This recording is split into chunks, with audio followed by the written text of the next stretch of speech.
Banag-banag atong tiwasoning ato ang hisgutan nga mga misteryo. Bisa ni pa ni amay usa ka misteryo nga wala pa mahisguti ang misteryo ni ato ang hisgutan ron. Bisag Lunes ron, pero ang atong hisgutan ang mga misteryo sa kahayag. So, kinahanglan na ato usang ipasabot unsa ning pulong rosaryo. Ang pulong rosaryo banag-banag combination word na siya, combine word.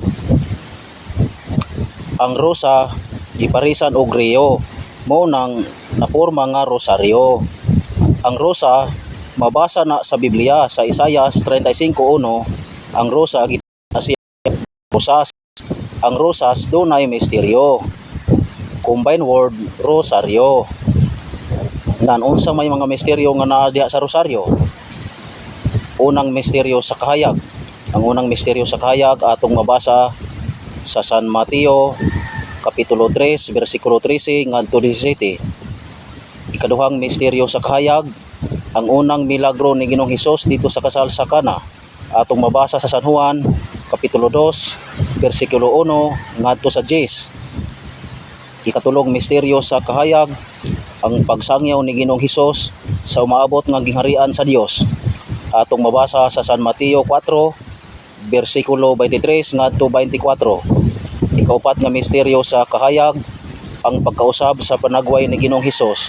Atong mabasa sa San Marcos kapitulo 9 bersikulo 2 ngadto sa 7. Ikalima nga misteryo sa kahayag, ang pagtukod sa santos nga Eucharistia. Atong mabasa sa San Lucas kapitulo 22 bersikulo 14 ngadto sa 20. So muna igsoon. Pero kung imong pangitaon ang pulong rosaryo, dili mabasa direkta. Pero kung atong tinagsaon, mabasa. Kaya ang pagtulo nga Katoliko, dili man direkta nga mabasa, kundi tinagsaon nato atong inayon ang mga teksto. Kay kung bawal ng pagnayon, daghang nga daot aron. Kaya ang uban mubasa man pud og Deuteronomio. Pag mag-Deuteronomio at tubog og Salmo, unay nayon. Kung bawal ang pagnayon, una po mong nangdaot aron. Kay kamo may unang ganayon.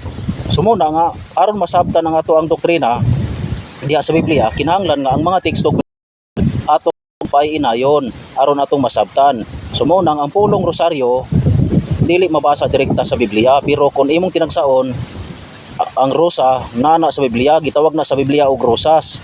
Ang rosas, dunay misteryo. Ang mga misteryo sa kahayag ato nang nahisgutan. So muna igsoon.